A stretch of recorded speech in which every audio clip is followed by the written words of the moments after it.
Why the political situation in South Africa should be cause for real concern right now. The last few days have delivered a number of events that, in my opinion, are reason for us as the minority to be extremely concerned. Firstly, as everyone knows, we have been subjected to severe load shedding in this country lately, but suddenly on Friday it was announced that there would be no load shedding over the weekend and probably none this week.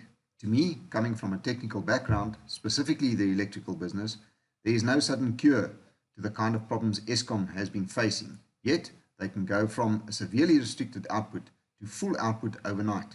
This immediately made me suspicious. I had two theories as to how this could happen. Firstly, the obvious one, sabotage.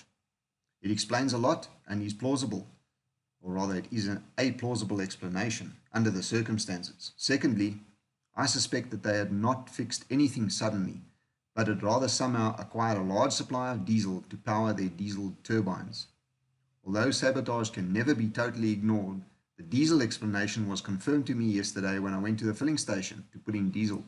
I was told that there is a huge shortage of diesel and that they did not have any. This morning I heard unconfirmed reports that they are consuming diesel fuel at a rate of 30 liters every second at the moment. That might not sound like much until you calculate how much fuel that is per day. It is a staggering 2,592,000 liters per day of diesel. Eskom has literally commandeered the country's diesel supply. I could not fathom out why Eskom would suddenly go to this kind of expense when they are essentially bankrupt until I heard that Moodys, the ratings agency, were in town to rate the country. Now everything makes perfect sense. The government cannot afford to have the ratings agency here and have them experience rolling blackouts all over the country. I am very sure that as soon as they have left, we will once again be subjected to the load shedding, which in my opinion will get progressively worse.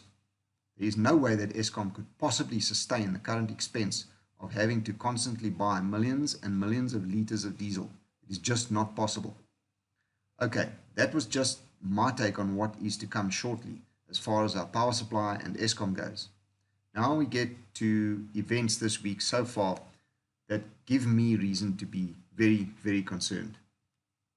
Many of you would have seen the video a week or so ago of the mourners at a funeral in the Johannesburg area somewhere, shooting randomly into the air with handguns as well as small semi-automatic arms.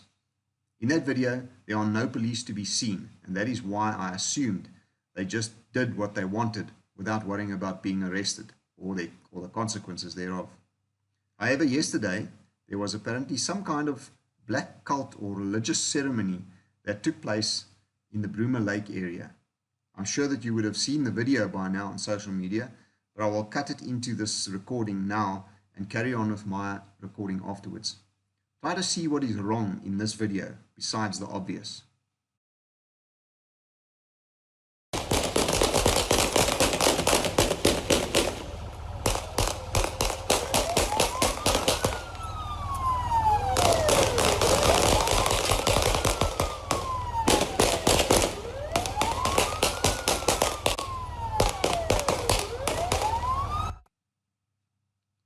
Okay, now that you have seen the video, did you see the elephant in the room?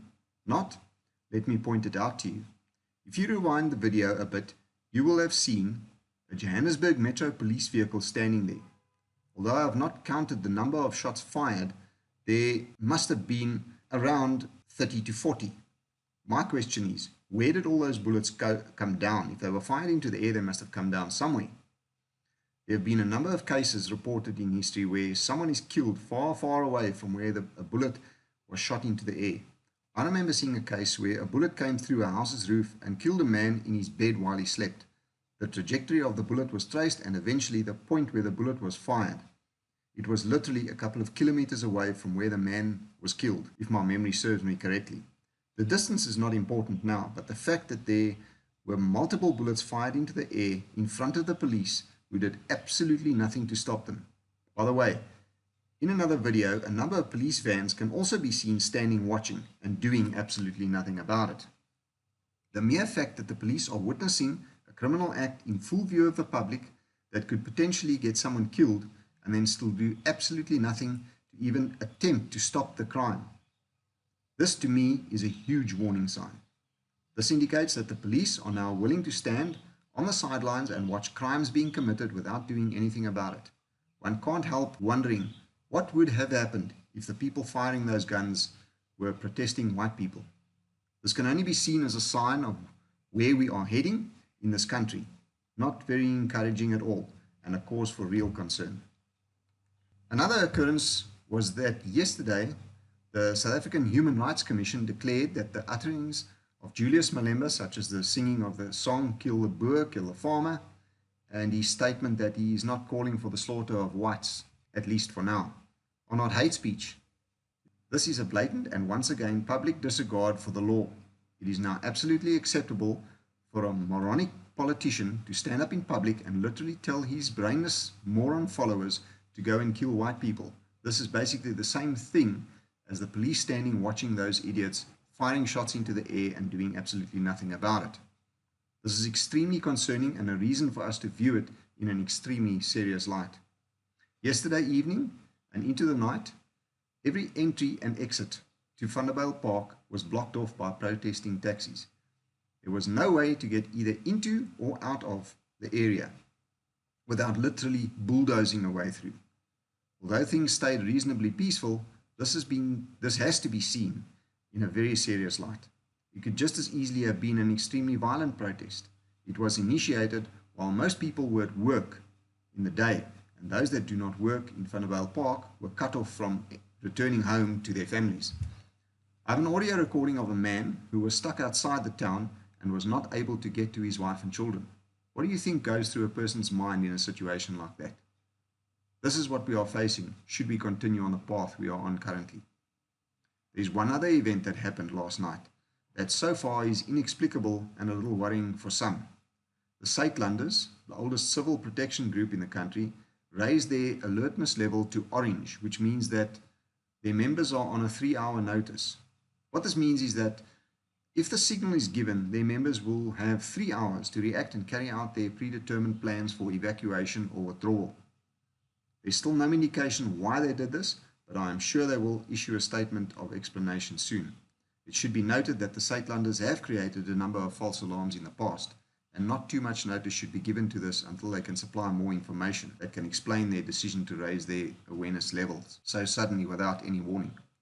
If you read the fine print under the photo of their readiness declaration, it says that they have received some sensitive information and have therefore decided to raise their awareness level, but have also stated that they do not wish to say what the information is at this stage.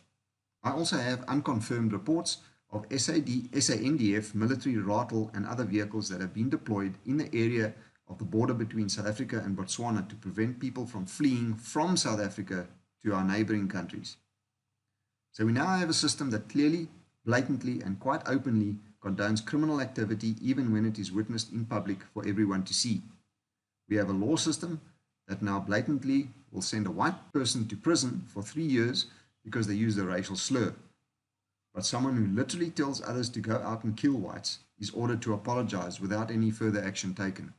We now have a Human Rights Commission that blatantly and publicly condones hate speech towards whites. What is next? I know people who were in Rhodesia when the crap started there, and they all say that it is happening exactly the same here. It is a systematic but gradual process in which the minority are persecuted at a higher and higher intensity all the time. The end goal is for them to be wiped out and not have any systems in place that will help or support the whites. We are basically at the point now where every system is against us and is accepted as normal by the masses. The next step is something you would rather not think about, and land expropriation will be the match that lights the fuse. Are you prepared? My advice would be to stock up on non-perishable foods, fuel, gas, and anything else you think might help you to get through a situation of total anarchy in this country. At least enough supplies to get you to a safe place where there are others doing the same. There is safety in numbers. Please do not take this as a reason to panic. There's no more unrest or crime today than there was yesterday or the day before. So the status quo has not changed on the ground yet. I hope that this gives you a reason to think about what the consequences of these events have on the general mood of the masses as to what they do and know they will get away with. when total anarchy breaks out. If you feel you got some value from this video, please remember to like and share it on other social media platforms. Also, drop a comment in the comment section. It helps my video to be seen by others. If you have not subscribed to my channel yet, now would be a good time to click the subscribe button. After that, click the little bell icon to receive notifications whenever I upload future videos. If you would like to support my channel, I have provided methods for both local as well as international subscribers to do so. I have also added my Bitcoin and Litecoin wallet addresses for those who would like to contribute with cryptocurrency. To those that have already contributed, I say a huge thank you. You have no idea how much it is appreciated. Preparing for something like this is not a cheap exercise at all. Until next time.